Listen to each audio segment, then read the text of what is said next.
Brilliant. So, where are we at today? This is our theme, Equipped to Grow. And as you're aware, we have a vision for our year. David gave it to us back in our combined service at Bridge Westley. And it's great to have David with us, by the way. He's snuck in over there. And so have a chat with him while he's with us. And David gave us this up, in, and out vision for the year. Do you remember it? We want to grow in prayer. That was the Bridge vision. We want to grow in care, in loving God's family. We want to grow out in terms of sharing Jesus. We as ever have to do our own thing because we're massively independent. So we took the same structure, and do you remember what goes with up? What was the symbol that goes with up? Crown off the head. We take the leadership and the lordship of our lives and put it at the feet of Jesus and say, in everything, you first. Then we had an in. What's the symbol for the in? Oh, Andrew and Mary getting a bit excited about this. There's lots of hugging going at the back, which is a great thing.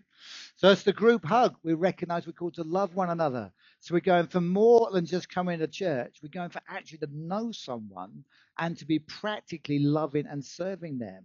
And where we're going to do this year, we're pushing triplets. We're going to share a bit more about that as we go along in the year. It's a place to grow up.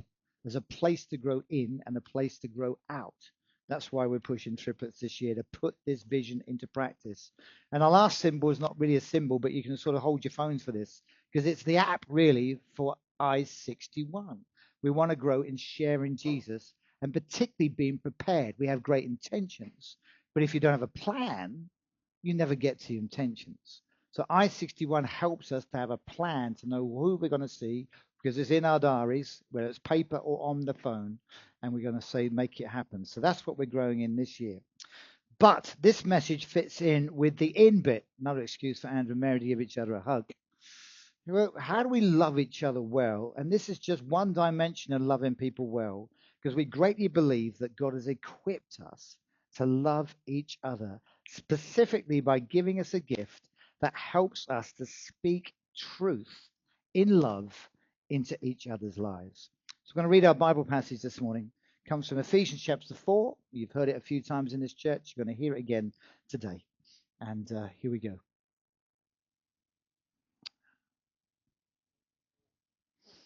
Thank you, mate.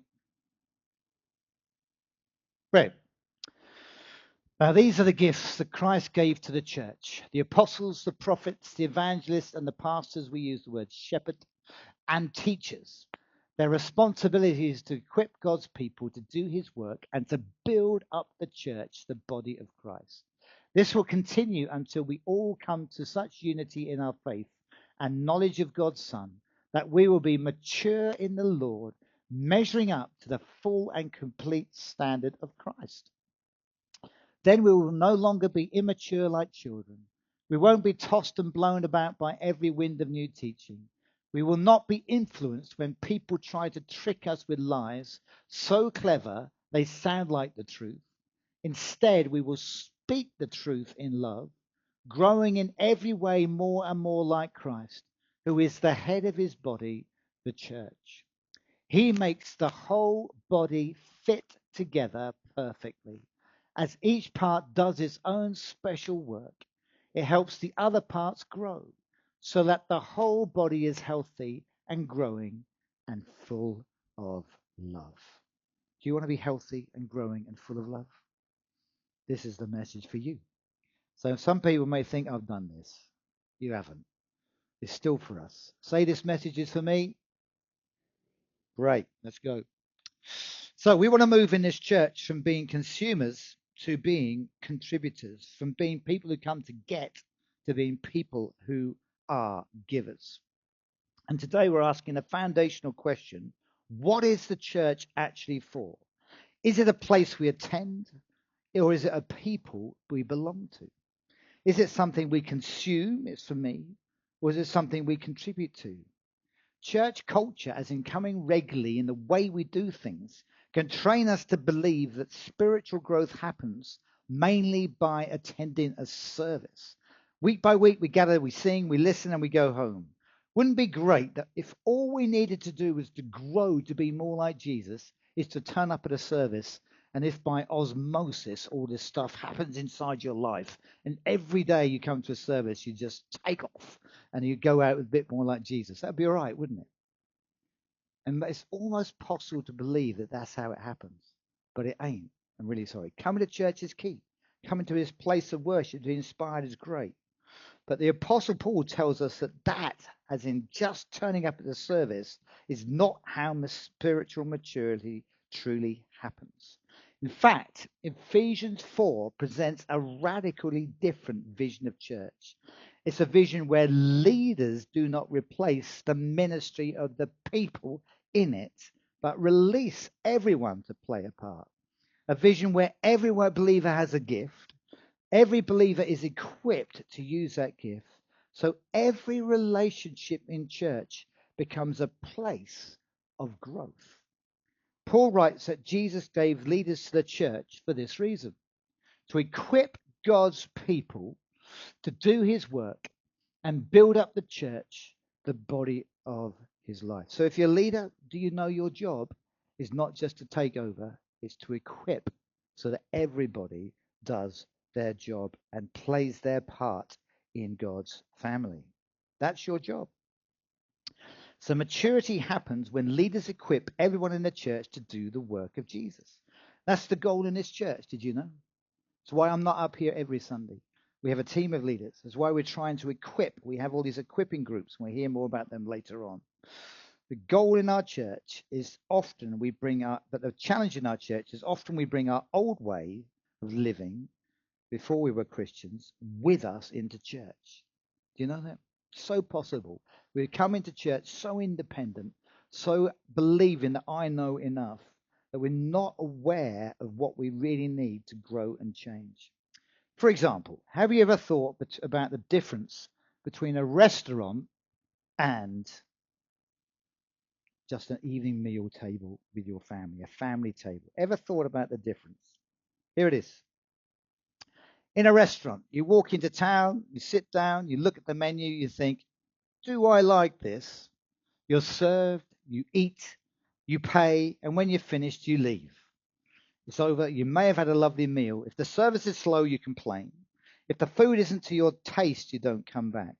The only really question you ask in that place is, did this meet my expectations? Was it good? Did it meet me in my need for life from this food and from this experience? When we ask those sort of questions, we've been a consumer. We're saying, what's in it for me? That's what going to a restaurant is all about. What's in it? Yes, we may have taken somebody with us to bless them as well, but still we're asking that question. What's in it for me? But what about the family table? What happens at the family table? Yours may be like this, it may not be.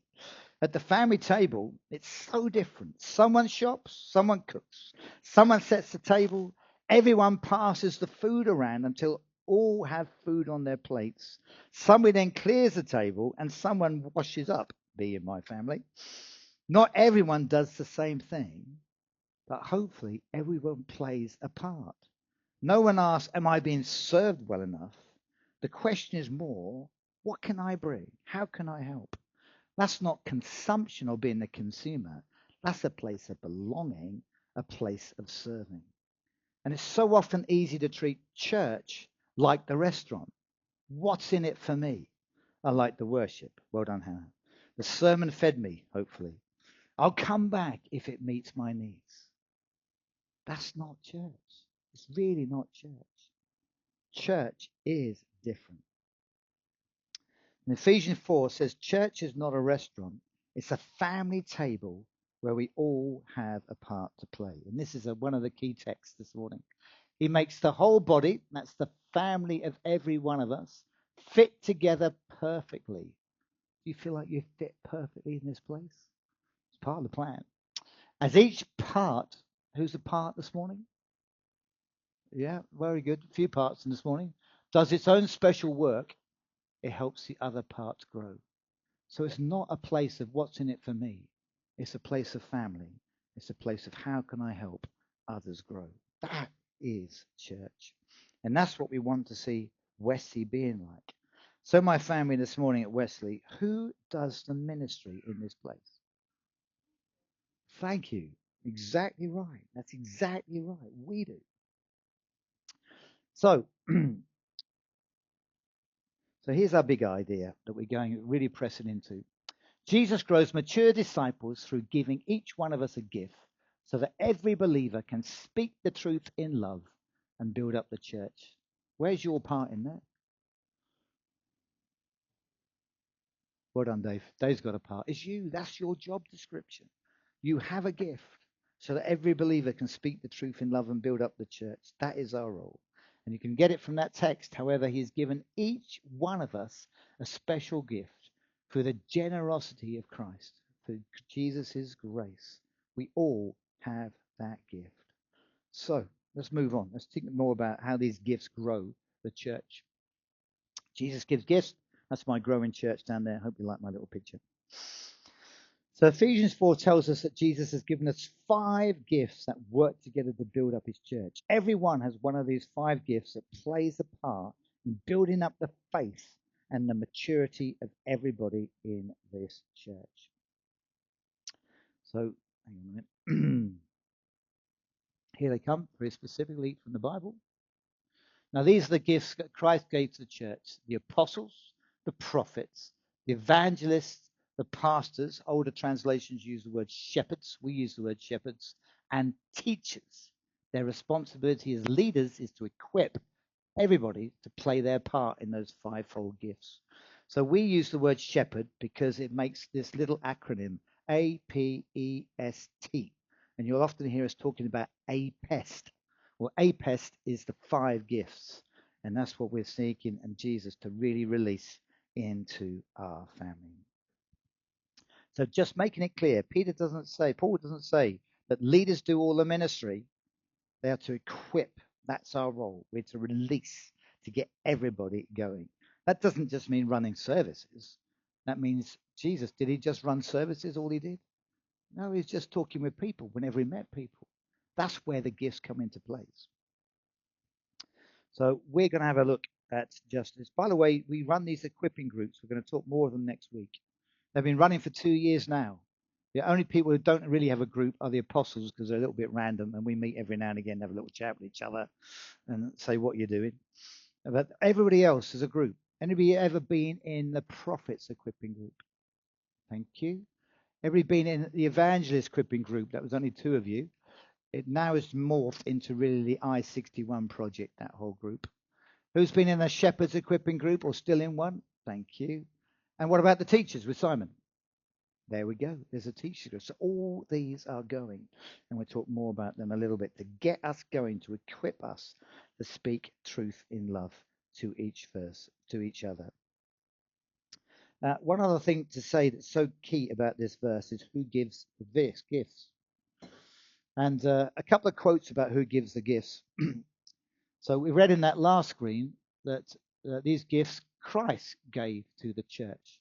So talking about this thing that Jesus gives, 2 religious commentators say the following: the ascended Christ, the one who's gone back to heaven, bestows gifts on his church so that his ministry may continue through his people. This is why we grow when these gifts are at work, because they're Jesus's gifts. They're who he is, passed on to us. So it's no wonder we grow when they're at work, because they're the gifts of Jesus. And Jesus gives gifts, says Tim Keller, to his church with people before he gives it to programs. The gift of this church is not the services, even though we love a service. The gift is the people. As we start to get to know and they start to minister from their gifting. Yes, some minister in church services, particularly teachers, but others gift in all sorts of ways in different groups and different encounters. As we meet the people, that's why we've got to have a relationship with people, because the people are the gift that grows us. Am I making it clear? Got that sorted out? Good. So here are the gifts then. Just think. Apostles help the church lift its eyes outward. They ask, where is God sending us next? They're concerned with a bigger picture, concerning church growth. That's what we're excited about. Any apostles in the place? That's me. Prophets help the church listen to God. They ask, are we being faithful? Knowing God, loving God, sharing what he's saying to us. Evangelists help the church share good news. They ask, who's missing? There's quite a lot in our family and friends missing, aren't they? We're after them. Shepherds help the church care well. They ask, who needs loving? We have some wonderful shepherds. You've met them already. Teachers help the church grow deep. They ask, do we understand the truth? They live and breathe just helping us to know God, know the truth that sets us free, helping us to obey the truth. So that's what it's all about. The next thing we need to know about these gifts is why they're effective. We talked about them being the Jesus gifts. And it's all about this amazing little phrase, speaking the truth in love. And we recognize Jesus came to do both those things. This verse in John 1:4 says, the word, that's Jesus, became flesh, became human like us, and made his dwelling among us. We have seen his glory, the glory of the one and only Son, who came from the Father, full of grace and truth. Grace talked about the love and acceptance of Jesus. Who knows you're loved by and accepted by Jesus? That's what he came with. Love in abundance. That's why that's why Grace's friend who came into church streaming with tears, often we encounter the love as we come into church. I remember Hannah coming into church and she's asked me, are you guys for real? I don't think she'd experienced love quite like it when she first came into church.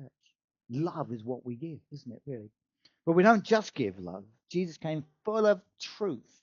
He came full of the words of life that transform us from old into new, from old people into our old ways of living into our new ways of living, from being me and independent and selfish to being like Jesus.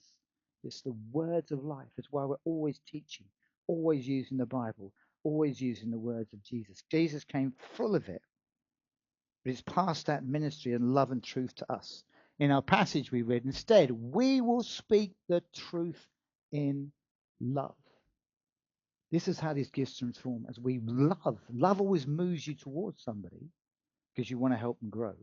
And truth gives them what God has equipped you in your gift to give them, to speak the words of truth about who Jesus is, how he changes our lives, how we become like them into people's lives. That's how these gifts transform.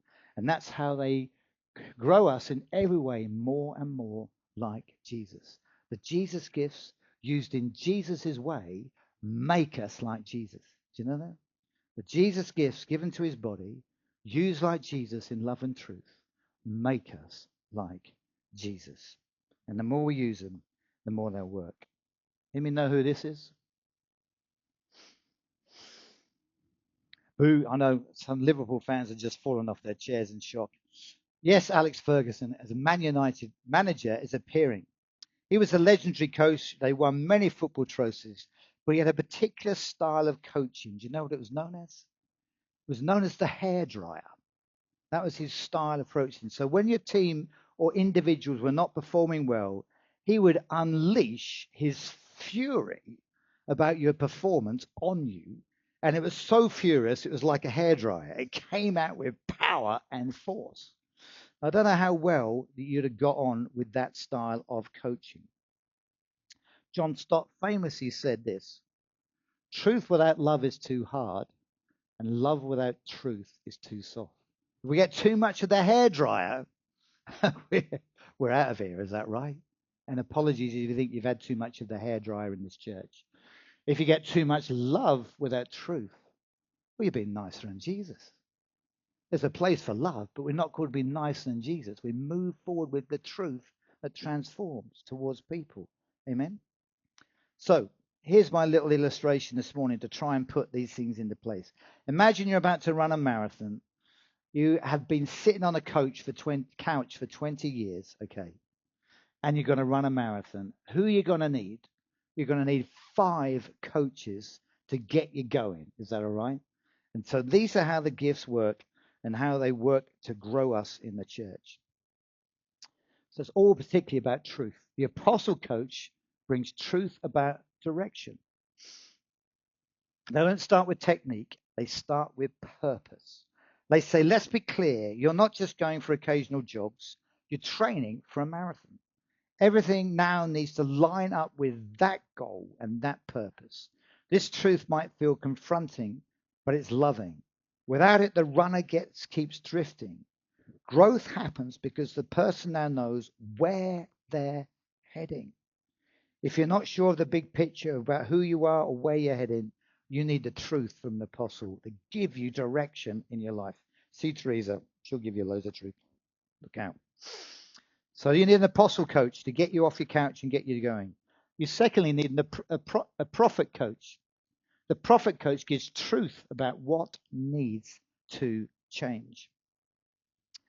The prophet coach watches the runner train and gently says, I need to tell you something hard because I care about you. The way you're running will injure you if you keep going like that. That's not criticism. That's protection. The truth is spoken not to shame, but to restore. Growth happens because the runner becomes aware of what must change. And I wonder, are we open to being corrected by those with different gifts to us? We're willing to, in love, speak out and say, have you thought about running differently in your life? The prophet brings that integrity to us. Next, you have the evangelist coach. An evangelist shares truth that inspires. The evangelist coach shows up with stories and encouragement. And we have heard one of my dad's stories. Yeah, I know what you're saying. It is. They say, let me tell you about someone just like you who finished their first marathon. If they can do it, you can too. That's what they're about, to inspire, to motivate, to encourage. They remind the runner why this matters and when keeps hope alive. Growth happens because the runner believes this is possible for me. It is. This is possible for you. So, but we also need a fourth coach. We need the shepherd coach. We need truth wrapped up in care. So the shepherd coach notices when the runner is exhausted or discouraged. They say, you're not weak. You're just a bit tired. Let's slow down today. You're not alone in this. And they speak the truth of presence. I'm with you. We can do this. Growth happens because the runner feels safe enough to keep going. They belong. They're loved. It's a unique role of the shepherds to speak that presence into people's lives. And lastly, the teacher coach does this. It hopefully preaches and shares truth that makes sense. The teaching coach sits down with the runner and explains the process. They say, here's how training actually works. Easy runs build endurance. Rest days matter. That's why consistency beats intensity. Keep doing this day after day after day. You do the little things well, you grow into the bigger things. So with teachers, confusion is replaced with clarity. It's what they do. They bring clear truth. Growth happens because the runner understands what obedience looks like. So those are the 5 coaches. They're in this church. Do you know? I wonder, are you leaning on them? Or you're still trying to run a marathon because the Christian life's like a marathon on your own? You're not going to get there. You need the coaches. And if you're going to grow to be like Jesus, you don't need a coach. You need 5. You need to get them around them. People who are further ahead on the journey to speak truth into your life that will help you go. So the church is just not about services. The gift in this church is the people who are here to help us grow. Does that make sense? I'm trying to be as clear as I possibly can here this morning. So here's my summary. Jesus is still coaching us today. Did you know that? And he's coaching us through the gifts he's given in the church. People designed to be in relationship with you. Apostles speak truth about direction. Prophets speak truth about integrity. Evangelists speak truth that awaken faith. Shepherds speak truth with tenderness. And teachers speak truth with clarity. What's the overall goal? The goal is maturity, not infancy. That we just grow up and become more like Jesus. There's nothing sadder in a pastor's journey than people who come, get excited about Jesus, but never get going and never get growing. Nothing tougher than that. Because it's not the vision to get across the line. The vision is to be like Jesus. That is the vision. And in Paul, we got Paul spelling this out perfectly. He makes the whole body fit together perfectly. Your part fits. As each part does its own special work, you've got to do your own work. It helps the other parts grow so that the whole body, that's all of us, is healthy and growing and full of love. Right there, you've got a picture of a healthy church. A healthy church has got two big dimensions. It's growing in to be more like Jesus, growing in the maturity of who we are, growing in depth to be like Jesus, and breadth, because if we're growing to be like Jesus, more people are going to be joining us. So it grows both ways. But it's also full of love. Jesus is here. His gifts are at work. It should be a place of family, a place of love, a place of acceptance, but a place of gentle truth, because we don't want to stay as we are. Is this church? Hopefully we're growing to be like that. And hopefully every church will grow to be like that as well. So that's what we're after, as each part does its work. So the big thing we're trying to do as we start to wrap this up this morning is to move from what do I get in church to what do I give, from being a consumer to being a contributor.